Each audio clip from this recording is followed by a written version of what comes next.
Reality is a perception of the mind. A pretty solid quote that I want to think that I made up, but it probably came from this book, The Happiness Advantage by Shawn Achor. This is one of, if not my favorite books out there. And there's a full book review coming out on my podcast this week if you're interested in that. But one of the biggest ideas in the book is that optimism, being positive, can have an incredible impact on the way that you experience reality. And this is described in the book as happening through three main effects: the placebo effect, the Tetris effect, and the ripple effect. I don't want to make another 20-minute video, so the placebo effect will one day get its own video, but to put simply for now, the placebo effect is the effect when your mind thinks something, it happens. So usually we see this the most often in the field of medicine. Whenever we're testing a new drug for the sake of health, of course, not for other purposes, what we do is we have three groups in general. We have one group that gets, the drug that we're testing, one group that gets nothing, this is the control group, and one group that gets a sugar pill. And a sugar pill is a pill that has nothing in it. It's a placebo. None of the subjects know which one they're getting, so if you get the real pill, you don't know whether you have the real one or the placebo. If you get the placebo, you don't know whether you have the real one or the placebo. And actually, oftentimes it's double blind, so the researchers won't know either. What we test is to see that if the drug, the one that was actual, was effective, so it would perform better than the control group and the placebo group, then we claim that, well, it's effective.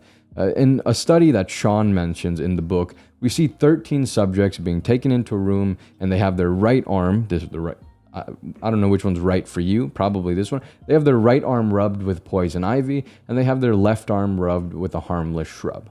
On the right arm, we see basic symptoms of poison ivy: itchiness, rash, boils, etc.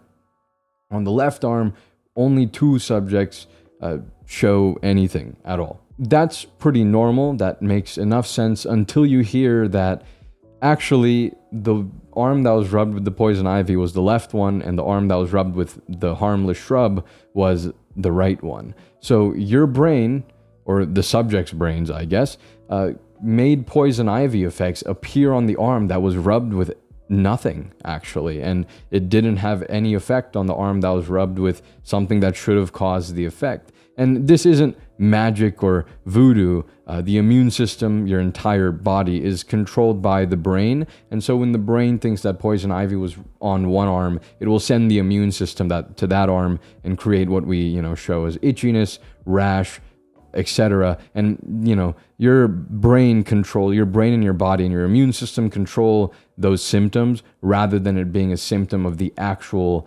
pathogen, or in this case, poison ivy. Maybe we can make a video on that one day, but your brain makes all the itchiness and whatnot happen, even fevers and stuff. That happens because of your immune system in your body. It's not a direct result of the bacteria or the virus. Back to optimism, what we can see is that optimism, when you take part in it, I suppose, it makes your life better.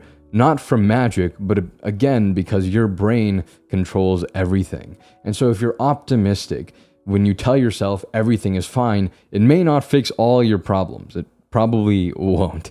But what it will do is probably make it a little bit better and a little bit easier to handle than if you sat there and said everything sucks. The Tetris Effect states that the more that you focus on something, the more that it will appear in your life. When I played Titanfall 2 for 16 hours a day, everything I saw related to Titanfall 2. If you were planning to buy a new car or you're thinking about it, you might see that car a lot more on the road. Is it because everyone in the world is ganging up on you to make you feel bad? Probably, yeah. I mean, we do that from time to time just for you, but it's also because you're focused more on the car. Positivity follows suit.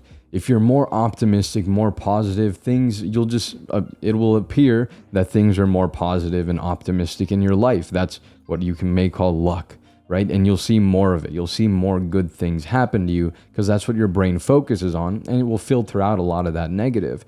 However, this unfortunately works the other way as well. So if you're more negative, if you're more pessimistic, then life and your situations will appear to be a lot more negative than positive, and you'll think that you're super unlucky and most things that happen to you are awful. And Worse over, it seems like the world from the day you were born is primed to make you pessimistic.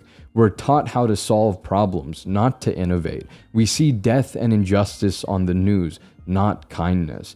And so this primes you to see the world in a more negative way, even when sometimes things are actually getting better. For example, one thing that we know is that plane crashes have historically decreased in the world. We've gotten better technology and it happens less. However, reporting on plane crashes has increased. And what we see is that people actually think that there's more plane crashes because the news reports on it more often, even though in reality, it's been going down. And so you'll have this idea that, man, wow, the world's getting worse, technology, like we're just pushing it too far and it's not getting better, when in reality it is. It's just that your focus is in the wrong place. And this could be as simple as following r/humans being bros and unfollowing r/I'm a piece of crap on Reddit. Priming your mind and using your mind to be more optimistic, to be more positive, will help the world be better for you. Not because of magic again,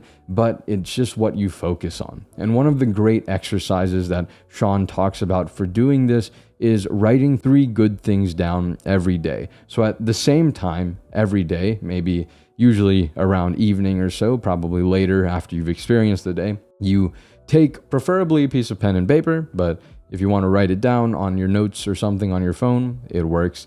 And then you write down 3 good things that happened that day. And you do this every day. And it doesn't have to be massive, right? It doesn't need to be my car crashed and someone saved me, right? It could be as simple as I ate a sandwich today at lunch and it tasted really good. That could be it. And doing this every day will prime the brain to be more positive, to look for more positivity. What we know from doing this as an actual experiment is actually that doing this for about 3 months, I believe it was, this produced the same results as exercise and antidepressants at stopping depression. So we see that this definitely helps in creating a positive impact in your life. And it will also help in the long term of changing the wiring of your brain to see life as more positive and to, quote, make you more lucky, end quote. The ripple effect. In all honesty, this is just a fancy way of saying that people have empathy. Unless it's on Valentine's Day, happy people make happy people. And this is best explained in 2 ways. One, empathy. Generally, people have empathy. Happy people make happy people, as I said. So if you're upbeat and positive, people around you will feel similarly. If you're a wet rag, people around you will feel similarly, or they'll hate you. And so the other thing is mirror neurons. So neurons are what your brain uses to communicate within itself and the rest of the body. And so some of these neurons are what neurologists call mirror neurons. They activate when you see other people doing things. So you see someone smiling and you smile. You see someone yawn and you yawn. You see someone get punched in the face really hard and you feel it a little bit. Those are from mirror neurons. What this tells us about optimism and positivity, and has been demonstrated in many experiments as well. You can read more about it in the book. I don't want to give you all the experiments like I usually do, because I do want to give some reason to go read the book, and we'll probably talk about different parts of the book in later videos at some point. But for now, happiness and positivity in you will make the people around you more positive and more happy as well. And that's what we've demonstrated in a number of experiments, and what the last part of the book, the ripple effect, talks about. What that does is it makes people around you more upbeat and positive. And then, by proxy, you're more upbeat and positive, and you're more primed to look for the positive because of the Tetris Effect. And that is what we call a callback. So if you're positive, it'll change the world, or at the very least, change the way that you experience the world, the way that you interact with the world, the way that you see the world, the people around you. Happy people make happy people. And so that's all for this one. Thank you so much for watching. I will see you in the next, hopefully a much shorter video. Again, I'll see you in the next one. Much love. Positivity on top of the world. Peace.